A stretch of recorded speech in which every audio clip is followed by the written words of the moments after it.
ఇందు మూలంగా 50 మందికి తెలియజేయనిదేమనగా ఊరికి కొత్తగా వచ్చిన యాండ్రాయిడ్ తన తండ్రి పెదరాయుడు అని ఆస్తిలో వాటా పంచమని రచ్చబండిని ఆశ్రయించడం వలన గ్రామ పెద్దలందరూ రేపు 11 గంటలకు రాయుడు గారి ఇంటికి రావాల్సిందిగా కోరుచున్నాము.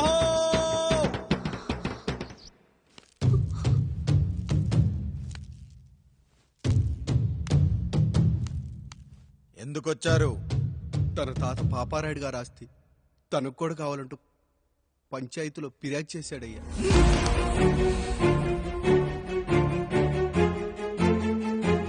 మస్తా గారు ఆ దస్తావేజులు ఇవ్వండి. అయ్యా మరి మా సంగతి ఏంటి? అడగరేంటి? అవునన్నయ్యా, ఈరోజు మీ పన్మేష్ కొడుకొచ్చాడు, రేపు ఆ పాల్దం కూతురు వస్తుంది. ఇలా వచ్చినోళ్ళంతా మీ సంతానమేం తెలిసాక అదిగో ఆ కాముడు చెప్పినట్టు మా ఆయన వాటా కిందో బాత్రూము, నాకో సబ్బు బిల్ల, నా పుట్టబోయే బిడ్డకో బొట్టు బిల్ల, ఇదే మిగులుతుంది.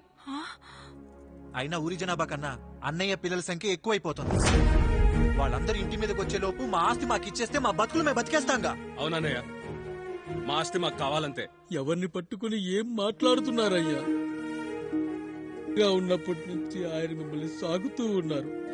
ఈ రోజు పెరిగి పండయ్యాక మా దారి మేము చూసుకుంటాం అనడం న్యాయం కాదయ్యా, న్యాయం కాదు. ఏ ఆయన నీకో కొడుకునిచ్చాడా? వాడి పేరేంటి? ఐఫోనా? ఎరా ఆస్తి కావాలా? 4 బ్రష్లతో తోముకుంటే ఎక్కడ విడిపోతామో అని నా బ్రష్ టూత్ పేస్ట్ నీకు త్యాగం చేసినప్పుడు అప్పుడు అడగాల్సిందిరా అన్నయ్య ఆస్తి కావాలి అని. ఎరా నేను వాడిపారేసిన లంగోటాలు మార్చి మార్చి చొక్కాలు చేతిగుడ్డలుగా వాడారే, అప్పుడు అడగాల్సిందిరా అన్నయ్య ఆస్తి పంచు అని.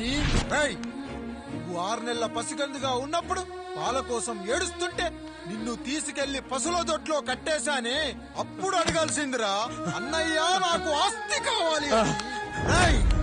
మా తండ్రి గారు పాపారాయుడు పోలికలు నాకు, నా పోలికలు ఆండ్రాయిడ్కి. అసలు మా కుటుంబంలో ఏ పోలికలు లేని మీకు ఎందుకు ఇవ్వాలరా ఆస్తి? ఆస్తి లేదు, గీస్తి లేదు. Get out, get out, get out, get out, get out అని నేను అనొచ్చు, కానీ అనగలనట్రా? అనలేను. ఎందుకంటే మీరంతా నా తమ్ముళ్ళు, నా చెల్లెళ్ళు. రక్తం తాగిన దోమ కూడా వెళ్లేటప్పుడు కృతజ్ఞతగా ఏ మలేరియానో టైఫాయిడో వదిలి వెళ్తుంది.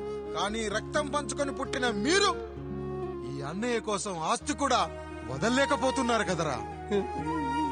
గుమస్తా గారు, నా యావదాస్తి నా తమ్ముళ్లకు చెల్లెళ్లకు వాళ్ళ పేర్ల మీద రాయండి. నాకు చిల్లి గవ్వ కూడా అక్కర్లేదు. ఇక ఈ ఇంటికి నాకు ఎటువంటి సంబంధం లేదు. లక్ష్మి, సావిత్రి, మీ చీరలు విప్పేయండి. ఇక్కడికి వచ్చేటప్పుడు ఏ చీరలు కట్టుకున్నారో వెళ్లేటప్పుడు కూడా అదే చీరలు కట్టుకోండి. వెళ్ళిపోదాం. దస్తావేజులు తీసుకురండి.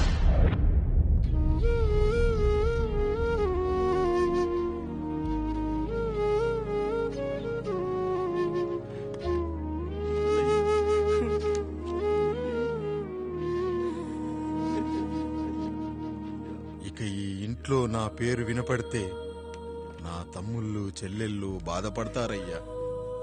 ఈ ఇంట్లోనే కాదు, ఈ దస్తావేజులో కూడా నా పేరు ఉండకూడదు. నేను ఇక్కడ సంతకం పెట్టి వీళ్ళ మనసు నొప్పించలేను. అయ్యా, మొత్తం వదిలేసి మీరెలా బతుకుతారయ్యా? ఎండకు నీడలా, వర్షానికి గొడుగులా నన్ను ఇన్నాళ్ళు కాపాడింది. కష్టాల్లో సుఖాల్లో నాకు తోడుగా నిలిచింది. నా నిజమైన ఆస్తిని, కుటుంబ గౌరవాన్ని కాపాడింది. ఇదేరా నా ఆస్తి, అంతస్తు. ఇదే మా నాన్నగారిచ్చిన లంగోట. బంగారం లాంటి తమ్ముళ్ళే లేనప్పుడు నాకు మాత్రం ఈ బట్టలెందుకురా? వెతికిన దొరకదే రూపం, అరి పిలిచిన పలకదే ప్రాణం. వెతికా నువ్వు నడిచిన దారుల్లో,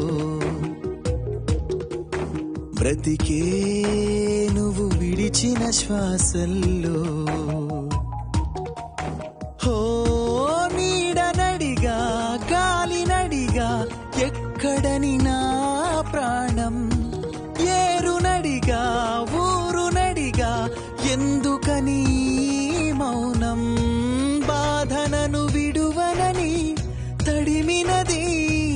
కంటపడి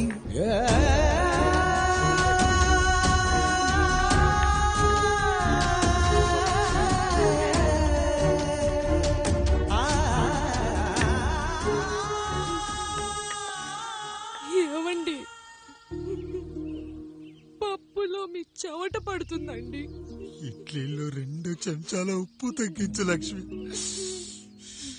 ఎలాగో మనం పేదోళ్ళమే కదా, కనీసం ఉప్పు ఖర్చైనా తగ్గుతుందనుకో.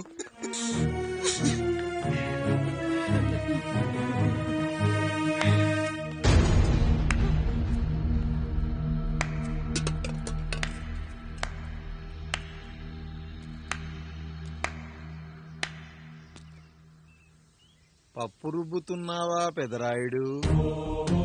ఎవడికైనా చేసిన పాపం పండుతుంది అంటారు, నీకు మాత్రం అదిగో అలా పిండయింది. అరే రే రే రే రే, చేతి నిండా భార్యలు, ఇంటి నిండా బంధువులు, బీరువా నిండా డబ్బులు, ఊరి నిండా జనాలు. ఏరి ఎక్కడ? ఇంటర్వెల్ ముందు ఇంటర్ చదివే కుర్రాడు ఏదో ఆవేశంగా డైలాగులు చెప్పాడు, సెకండ్ హాఫ్ కు మర్చిపోతాడు అనుకున్నావు కదూ? మర్చిపోవడానికి నువ్వు నాకిచ్చింది అప్పు కాదు, ద్రోహం. అమ్మ వచ్చిన ప్రతిసారి అడిగేవాన్ని, అమ్మా నాన్నెక్కడా అని. నీ గురించి తెలిసాక నీ ముందుకొచ్చా, నీ బ్రతుకుని ఇక్కడి దాకా తీసుకొచ్చా. పిక్చర్ అభి బాకీ హే మేరా పితాజీ. నిన్నిలాగే వదిలేస్తే ఈ ఆండ్రాయిడ్ తో వదలవు. సామ్సంగ్లు, హెచ్టీసీలు, లెనోవాలు అంటూ కనిపారేస్తూ మా అమ్మ లాంటి వాళ్ళ కోసం తిరుగుతూనే ఉంటావు.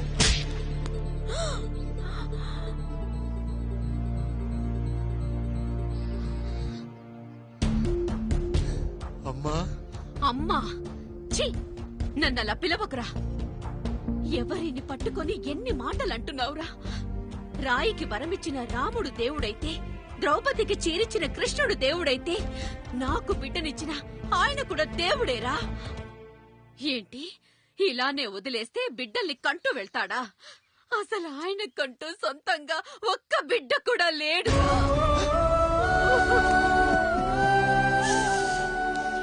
అసలు ఏం జరిగిందో తెలుసా?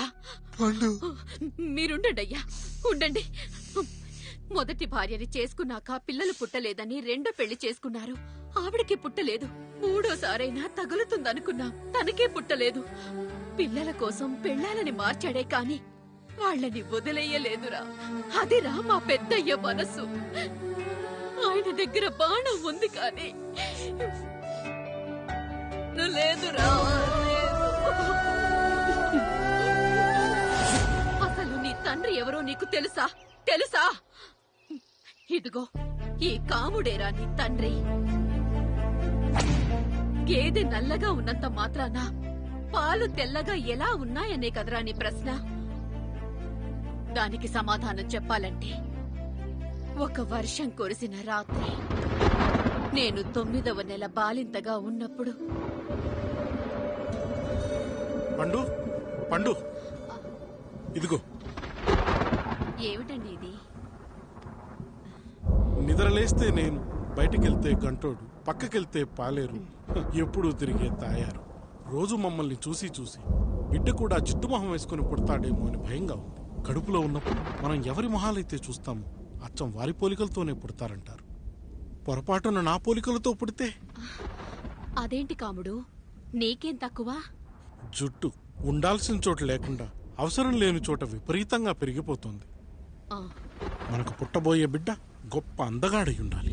ఇదిగో రోజు ఈ దేవుడి ఫోటోలు చూడు, వాళ్ళలాగే అందంగా పుడతాడు. కడుపుతో ఉన్నప్పుడు ఎవరి ఫోటో చూస్తే ఆ పోలికలతో బిడ్డ పుడతాడా? కనిపించని దేవుడి పోలికలు నా బిడ్డకెందుకు? ఈ ఊరికి దేవుడు రాయుడు. నా బిడ్డ ఆయనలాగే పుట్టాలి, ఆయనలాగే పుట్టాలి.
పండు ఇలా వచ్చావు? అయ్యా, తప్పు జరిగిపోయింది పెద్దయ్య. ఏం జరిగింది? అసలే నువ్వు ఒట్టి మనిషి కూడా కాదు. ఒక్కసారి ఇటు చూడండి అయ్యా.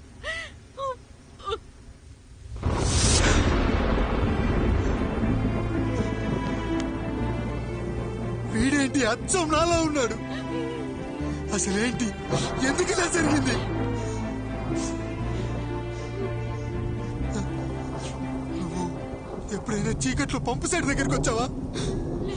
మరి అమలాపురంలో శివాలయం దగ్గర రత్నాలు నీకేమైనా అమ్మవుతుందా? పిఠాపురంలో పద్మ, రామాపురంలో లక్ష్మి, కాకినాడలో సుజాత. అయ్యో దేవుడా, అసలు ఇదంతా ఎలా జరిగింది పండు? అయ్యా, ఇదంతా కాముడి వల్లే అయ్యా, కాముడి వల్లే. కాముడా? కాముడు కుటుంబానికి నాకు ఏం గుర్తు రావట్లేదే. ఎన్నని గుర్తు పెట్టుకోగలను నేను మాత్రం. అయ్యా, అది కాదయ్యా.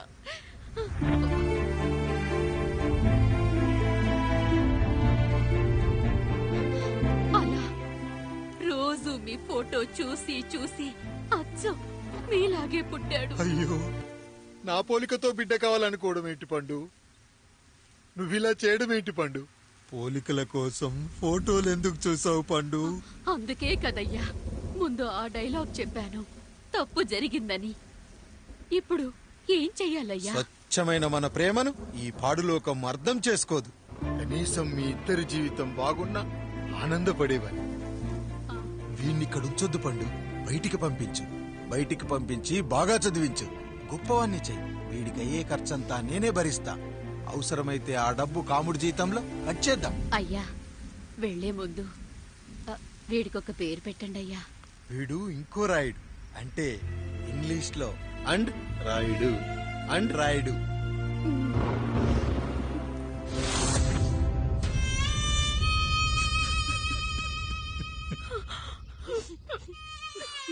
ఇదిరా నీ కథ, నా గతం.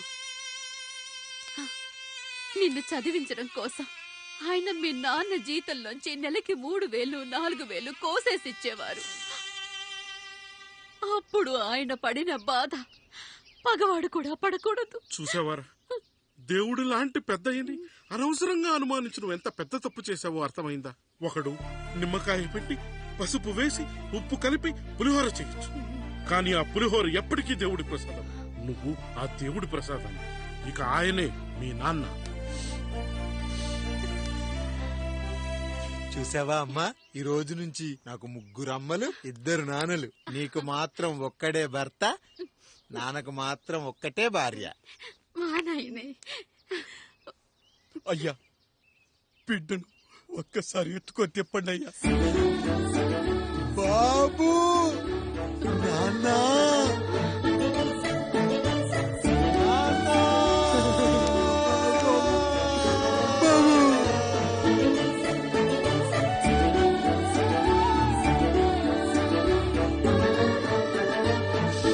నన్ను క్షమించు నాన్న.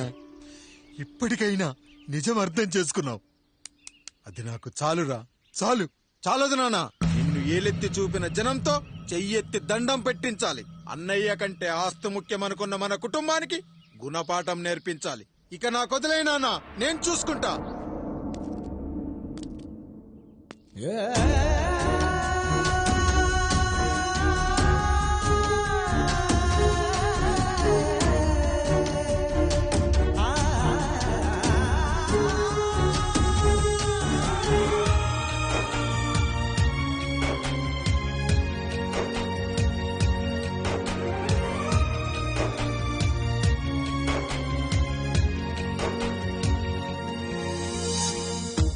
మనసుకే తగిలిన గాయం తుడిచేది ఇంకెవరు? మనిషిలో పెరిగిన ద్వేషం తొలచేది ఇంకెవరు? గుండెలో పగిలిందా కన్నీటి పర్వతమే?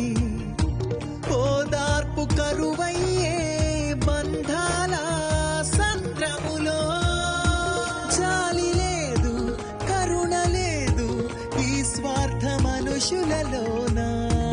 గురుతులే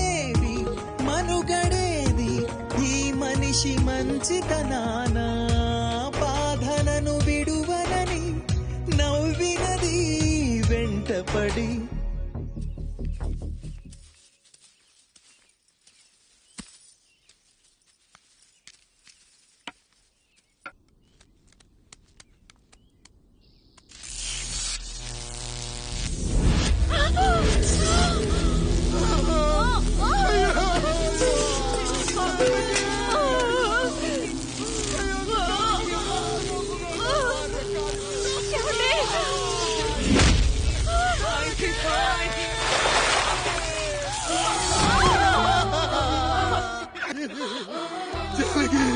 అయ్యో అయ్యో చచ్చిపోతున్నావా?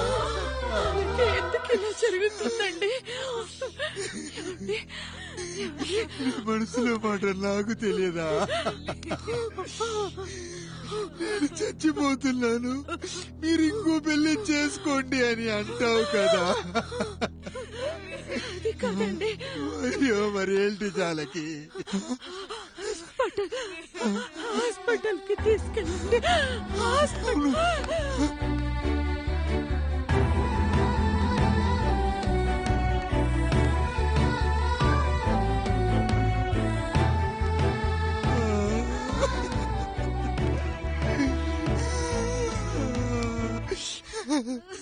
జానకి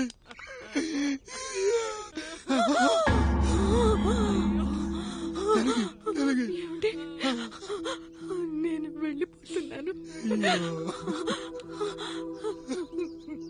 నా కోసం చివరిగా ఒక పాట పాడండి.